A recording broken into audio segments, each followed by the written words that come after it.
টানা ৪ দিনের ভারী বর্ষণে বান্দরবানের বিভিন্ন স্থানে পাহাড় ধসের ঘটনা ঘটেছে। মঙ্গলবার গভীর রাতে পৌরসভার কালাঘাটা বড়ুয়াপাড়া এলাকায় পাহাড় ধসে একটি পাকা দালানসহ ৭টি বসতঘর ক্ষতিগ্রস্ত হয়।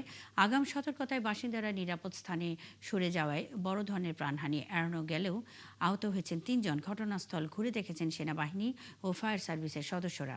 সহকর্মী জহির রাহানের পাঠানো তথ্য ও ছবিতে প্রতিবেদন। অবিরাম বৃষ্টিতে মঙ্গলবার রাত 10:30টার দিকে হঠাৎ করে ধসে পড়ে পাহাড়ের বিশাল অংশ। মুহূর্তেই মাটির নিচে চাপা পড়ে যায় বসতঘর। বান্দরবান পৌরসভার ৩ নম্বর ওয়ার্ডের কালাঘাটা বড়ুয়াপাড়া এলাকায় পাহাড় ধসে একটি পাকা দালান সহ 7টি ঘর ক্ষতিগ্রস্ত হয়। সবচেয়ে বেশি ক্ষতির মুখে পড়ে নিপুণ বড়ুয়া, রণ বড়ুয়া, অঞ্জনা বড়ুয়া ও সুমন বড়ুয়ার পরিবার। পাহাড় ধসে অঞ্জনা বড়ুয়া সহ ৩ জন আহত হন।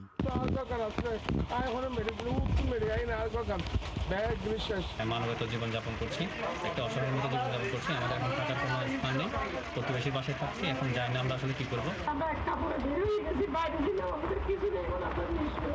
বুধবার বেলা 12:30টার দিকে মেজর সায়েমের নেতৃত্বে সেনাবাহিনীর একটি দল ঘটনাস্থল পরিদর্শন করেন।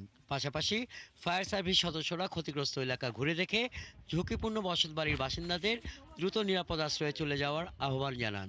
আশেপাশে অনেক ঘরবাড়ি আছে, এদেরকে সরে যাওয়ার জন্য আমরা মাইকিং করছি, আমরা বলতেছি, কিন্তু আমাদের কথা এরা শুনতেছে না।